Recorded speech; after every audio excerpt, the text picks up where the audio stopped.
Factory layout మన Mukunda jewellers వారి నూతన బ్రాంచెస్ ప్రారంభం అతి త్వరలో జూబ్లీ హిల్స్ లో ఫిబ్రవరి 20న, మన వైజాగ్ లో ఫిబ్రవరి 28న విచ్చేయండి. సింహం ఒక్క అడుగు వెనక్కి వేసిందంటే అది వెనక్కి వెళ్ళడానికి కాదు, వేటను మరింత స్పీడప్ చేయడానికి. నందమూరి బాలకృష్ణ బాక్స్ ఆఫీస్ వేట కూడా ఇప్పుడు అలాగే డబుల్ కాబోతోంది.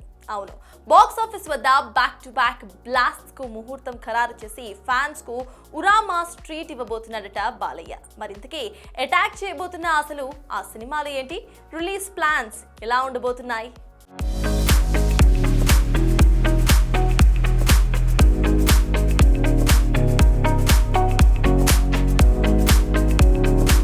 రికార్డుల వేటలో గేర్ మార్చాడు బాలయ్య.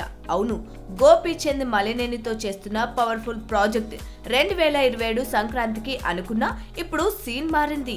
ఈ ఏడాది దసరాకి థియేటర్లో సింహం గర్జించబోతుందంట. మాస్ సినిమాకు దసరా సీజన్ ఎంత సెంటిమెంటో మనందరికీ తెలిసిందే.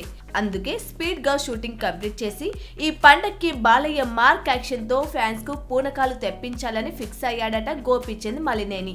ఇక వీరసింహారెడ్డిని మించిన మాస్ డైలాగులు ఈ సినిమాలో ఉండబోతున్నాయని ఇండస్ట్రీ టాక్. ఏదేమైనా దసరా పండక్కి బాలయ్య మార్క్ డైలాగులు థియేటర్లో పెళితే ఆ కిక్కే వేరు. ఇక అసలు ట్విస్ట్ ఏంటో తెలుసా? ఈ నటసింహం తన సెంటిమెంట్ ఫెస్టివల్ ని అస్సలు వదలడం లేదు.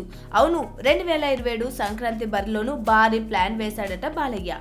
హరీష్ శంకర్ డైరెక్షన్ లో సితారా ఎంటర్టైన్మెంట్స్ నిర్మిస్తున్న క్రేజీ ప్రాజెక్ట్ పొంగల్ విన్నర్ గా రేస్ లోకి రాబోతుందని టాక్. పవన్ కళ్యాణ్ తో ఉస్తాద్ భగత్ సింగ్ ముగియగాని నేరుగా బాలయ్య సెట్స్ లోకి ఎంట్రీ ఇవ్వబోతున్నాడట హరీష్ శంకర్. సో గోపీచంద్ మలినేని డైరెక్షన్ లో దసరా టార్గెట్ గా యాక్షన్ బ్లాస్ట్. హరీష్ శంకర్ తో 2027 సంక్రాంతి రేస్ లో మరో బిగ్ ఎంటర్టైనర్ ప్లాన్. మొత్తానికి తక్కువ గ్యాప్ లోనే 2 బడా సినిమాలు. ఒకటేమో దసరా విన్నర్, ఇంకోటేమో Sankranti మునగాడు.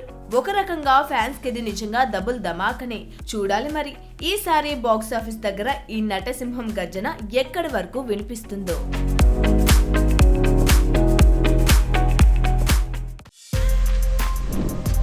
For more videos like this, subscribe Big TV channel.